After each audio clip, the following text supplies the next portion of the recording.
Welcome to Porto. Known for its rich history, unforgettable views, and food that's as warm as its people, Porto is a city where old-world charm meets modern vibrancy. Over the next few days, we'll dive into the culture, taste the flavors, and explore the sights that make Porto one of Portugal's must-visit destinations.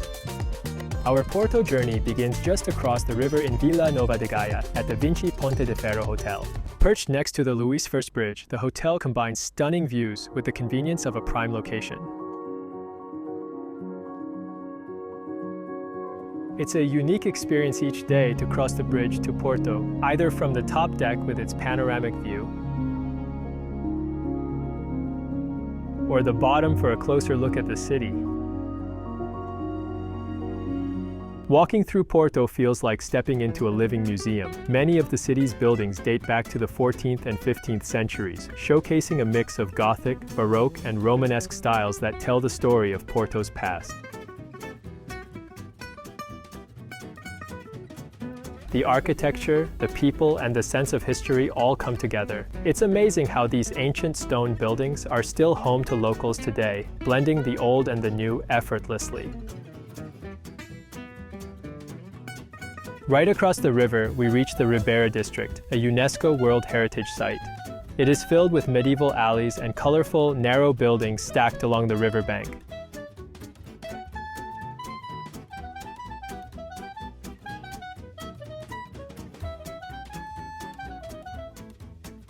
Of course, we had to dive into Porto's food scene.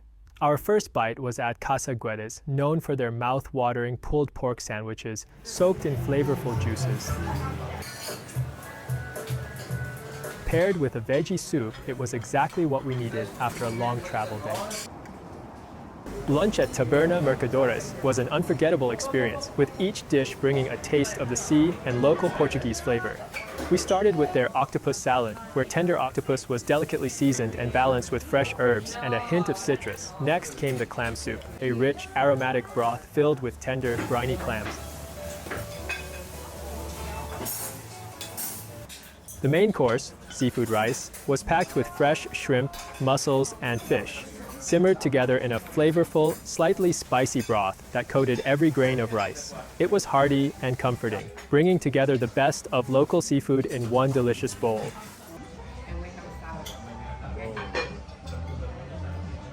For dessert, they served a pear in wine sauce, which had a soft, melt-in-your-mouth texture, with the subtle sweetness of the pear complemented by the depth and warmth of the wine sauce. At Time Out Market, we sat down to enjoy giant prawns at the seafood counter while live music played outside. Each prawn was succulent, with a burst of briny sweetness that felt like tasting the ocean. The oysters were fresh and delicious. The market's lively atmosphere, combined with the music festival going on outside, made this seafood feast feel like a true celebration. We couldn't miss Manteigaria for their pastel de nata, Portugal's famous custard tart. Watching them make it from scratch was mesmerizing, from cutting and shaping the dough to pouring in the creamy filling.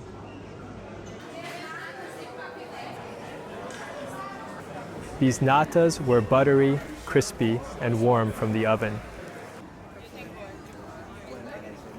The other famous nata place is Fábrica da Nata, known for its perfectly crispy shell and creamy custard filling.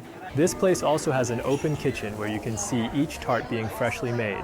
Fábrica Nata has a unique presentation where the freshly baked natas are delivered via a railway system on the ceiling.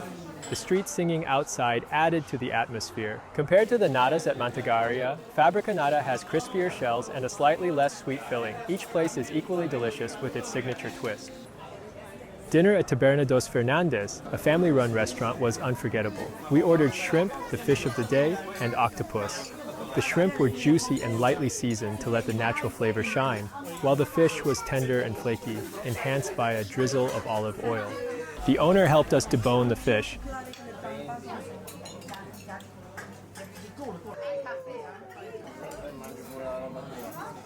The octopus was tender and had a perfect char, bringing out a subtle sweetness and smoky flavor. For dessert, we savored a decadent chocolate mousse, velvety and rich, with just the right amount of sweetness to round off the meal. Our culinary journey wouldn't be complete without tasting Porto's iconic wine. We visited Clam Cellars, a historic wine producer that's been crafting port for over 160 years. With guided tastings of Clam's rich vintage ports, we learned how this unique wine, fortified and aged in oak barrels, put Porto on the map. Our visit to Sé do Porto, Porto's majestic cathedral, took us right into the heart of the city's history. Built in the 12th century, this Romanesque Gothic cathedral has stood for nearly 1,000 years, witnessing centuries of change in Porto. The cathedral's sturdy, fortress-like exterior, with its crenellated towers, reflects its dual role as a place of worship and a defensive stronghold. Over the centuries, Sé do Porto underwent several renovations, especially during the Gothic and Baroque periods, each leaving its mark on the structure. Strategically positioned on a hill, the cathedral was essential in protecting Porto from invasions and offering a vantage point over the city and the Douro River. The exterior reflects its history as both a sacred and fortified structure, symbolizing Porto's resilience and deep-rooted heritage. Nearby, Igreja da Carmo stands out with its stunning blue azulejo tiles, a hallmark of Portuguese design. Built in the mid-18th century, this Baroque masterpiece is actually part of a unique double church structure. The azulejo tiles on the exterior of Igreja da Carmo, added in 1912, depict scenes from the founding of the Carmelite order, with intricate blue and white patterns that make the church a true work of art. We climbed the Clérigos Tower, built in the 18th century as part of a Baroque church complex, for a panoramic view of Porto. Designed by Italian architect Nicolao Nasoni, the tower was originally intended to guide sailors navigating the Douro River. Standing at 76 meters tall, it was one of the first monumental towers in Portugal and remains one of Porto's most iconic landmarks.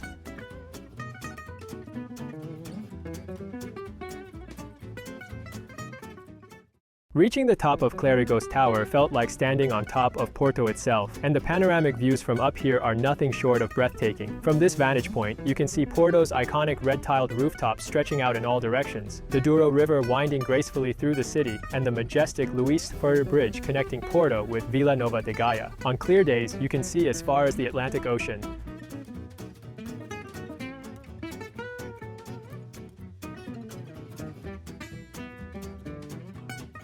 The Luís First Bridge is an architectural marvel, designed by Théophile Seyrig, a student of Gustave Eiffel.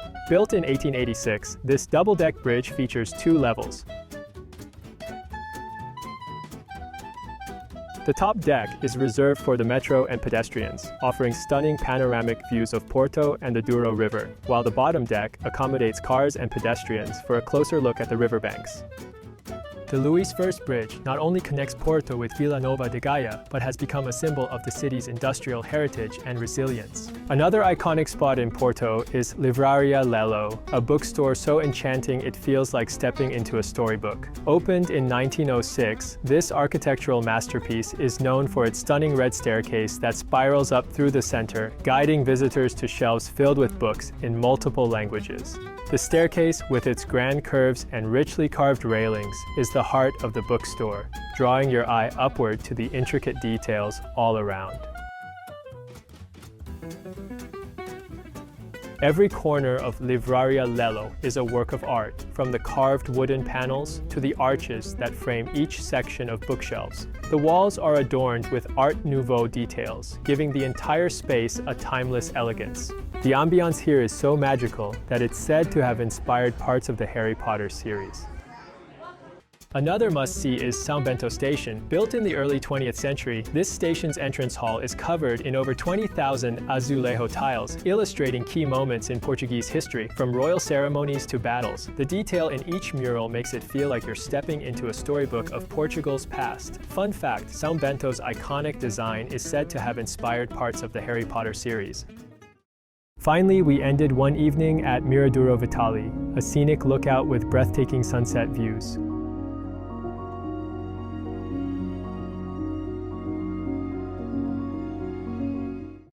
From historic landmarks to mouth-watering food and warm, welcoming locals, Porto has left us with memories we won't soon forget. But this is only the beginning. Next, we're heading south to Lisbon for a new chapter in our Portugal adventure. Thank you for watching. We hope you enjoyed this video. See you next time.